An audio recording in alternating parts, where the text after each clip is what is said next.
Everyone should have one, you know. A fairy godmother. They're magic.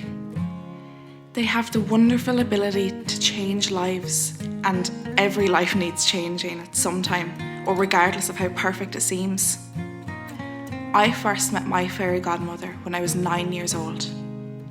It was 1966, and I, being the oldest child, was the one designated to collect Marie Harrison East from the Rosslare train. My parents being far too occupied running our public house to go traipsing after foreign visitors on a busy Saturday afternoon. Nora!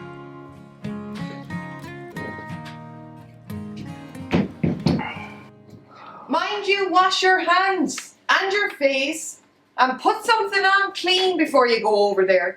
Don't be making a show of us. Why do I have to go? Because you're the oldest. Now stop asking questions and get ready.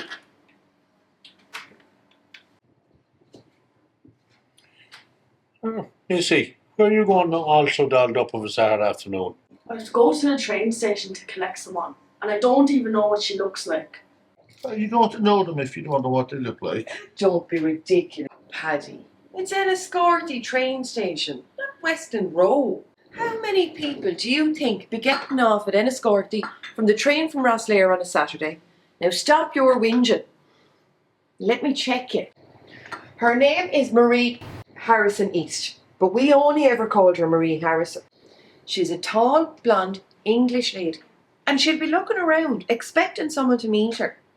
So you go up, you introduce yourself, and you take her case and carry it back here. Do you understand me? She wouldn't be used to carrying her case or walking. She probably expects us to have a hackney car. She be a relation of yours then, Mrs. D? On the MacDonald side. Her mother and my mother were first cousins. She's an English lady. She's doing very well for herself. She works for Barclays Bank in the middle of London. She has a flat in Piccadilly and the family home in Enfield. An only child. Both parents deceased. She must look like the back of a bus then. She'd be snapped up quickly. It's not for want of suitors and pursuers. There are those aplenty. That shows the queer folks, Mrs. D. How much of a chance for you and Marie, Paddy? Why would you think a lady working in Barclays Bank in the middle of London would look at either of the two of ye? Go on, you. Get on with it.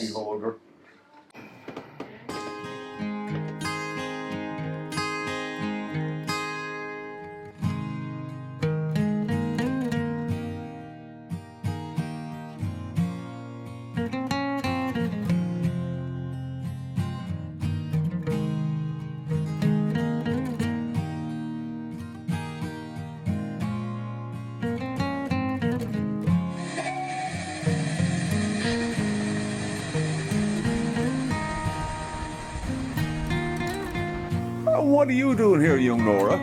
I'm here to meet a lovely lady off the train from London. A lovely lady from London. Well, sure, the train is gone. Is that her?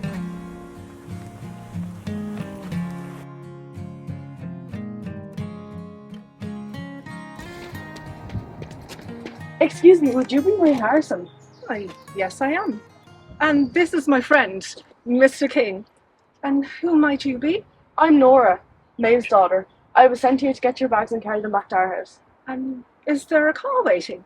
God, no. There's only one hackney car in Enniscorthy and we won't be in it. Oh, My mother told me to make sure to carry the bags. I'll take the bags, my dear. You watch your heels. I don't want anything happening to those beautiful legs of yours. Now, young Nora, lead on. what a delightful child. Right, ladies, time for a break. Who's for ice cream? I had strawberry and vanilla ice cream in a stainless steel bowl. I was theirs for life. I often wonder why that afternoon has stood out in my childhood memory as one of the most significant of my life. Sitting in the plush surroundings of the Portsmouth Arms Hotel, I think I caught my first glimpse of being in love, and I think I've been in love with the feeling ever since. I didn't want that afternoon to end, ever. And I certainly didn't want to take this beautiful couple home to waste their magic on Enniscorthy and people I was sure wouldn't have time for that I will carry on. There was nothing romantic about 1966 rural Ireland, and that old thing only went on in the films. It wasn't real, and there was no such thing, and young girls would want to get those queer notions out of their heads and do something useful for a change. But it didn't only happen in the films. There I was looking at it right before my very eyes. As we prepared to leave the hotel, a feeling of sadness and foreboding came over me, as I was quite certain that spell was about to be broken. Oh, lovely to see you. How lovely to see you both again. And who might we have here? This is my friend, Mr. King. Mr. Norman King joined me here from London to spend a few days with me here in Enniscorthy. Oh, well, you're very welcome. Thank you. Would you like to sit down? You must be exhausted from carrying those huge bags from the station. Where might you be staying yourself? I'm not quite sure. Can't he stay here with us, man? There's a big double bed in the room that you've ready for Marie. Marie, we might have a word in private. Mr. King, would you excuse us? Nora will look after you until we're ready.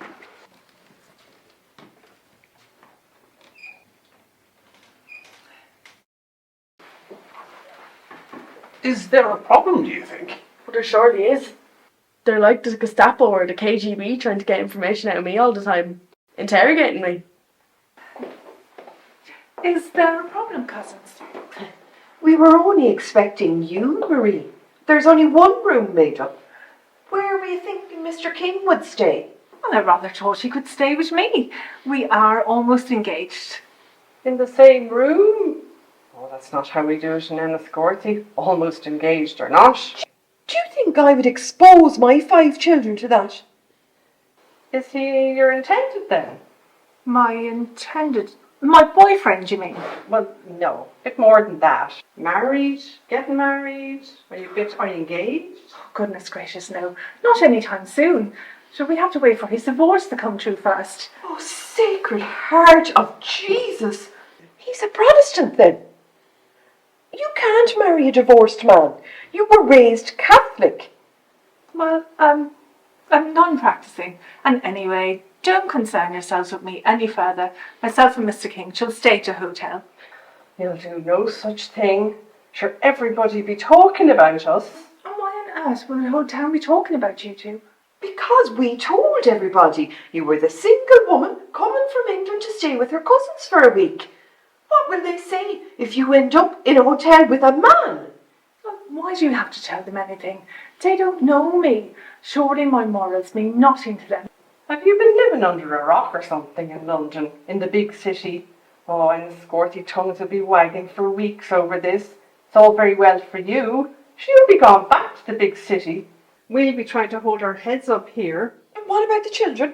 What will I tell them? No, there's only one solution. You stay here with us, and Mr. King can book himself into a hotel in town. And that's that. Well, I don't think Norman is going to like that. And neither do I. After all, this is our holiday, and we are both consenting adults. Well, you should start behaving like adults then, and not two love-struck teenagers. And he a divorced man. Now see what you've gone and done. You've gone and spoiled everything, just like I knew you would. Why does it matter where Marie and Mr. King stay? It's nothing to do with this town. That's enough out of you, Nora. Just wait until your father gets home and hears about this. So why does it matter? They're not doing any harm. Not doing any harm. Not doing any harm. What about me and your mother, the harm it's doing to our reputation? And we've got businesses to run in this town. Yous only care about what this town thinks of you, and not about Marie and lovely Mr. King who's come to stay with us. How dare you speak to your aunt like that? I'm warning you, Nora. Hold your tongue, or you'll be very sorry. Very sorry indeed. Ladies, please stop. I didn't come here to cause any upset. I will leave this evening and book into the hotel. Marie, you must spend the week with your cousins, as planned. I will take the morning train for the boat to London. Before anyone in the town knows of my existence, keeping your reputations intact. Oh, but Norman, what about all our lovely plans? There will be plenty of other times for that.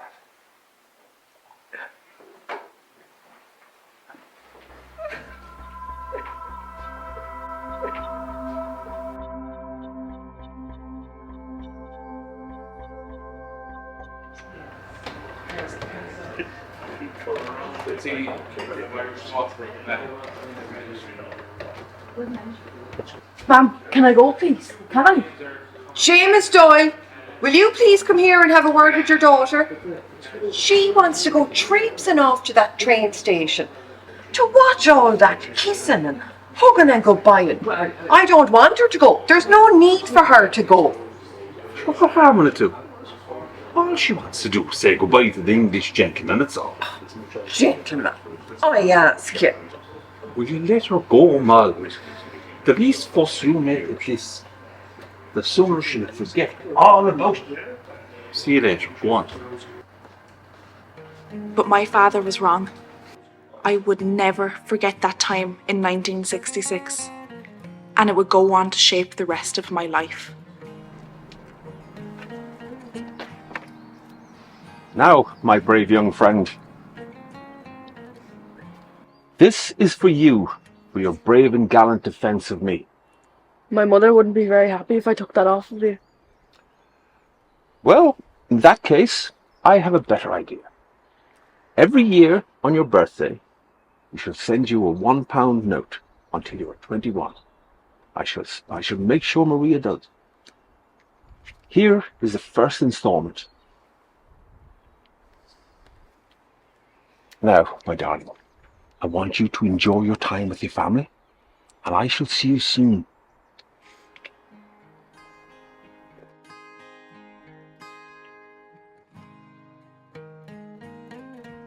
We never saw or heard of Mr. King ever again.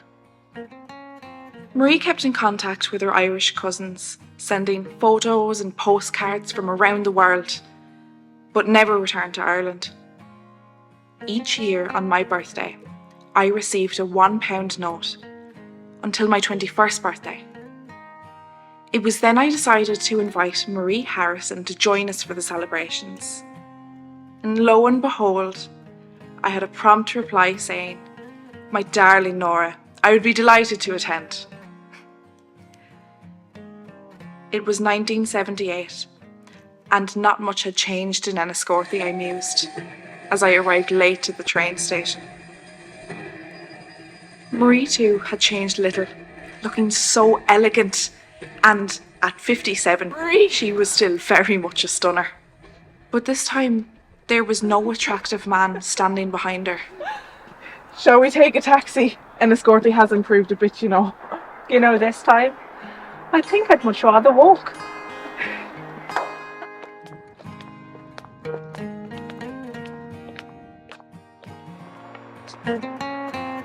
Well, shall we? Only if I can get an ice cream in a stainless steel dish.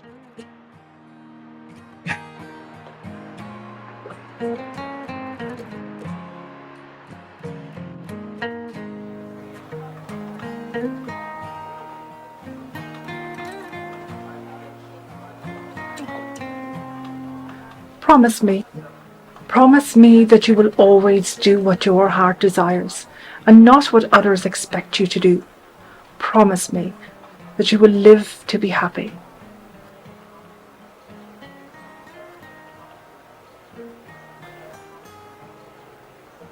For your 21st, I know that Mr. King would want you to have it. Thank you. It's gorgeous.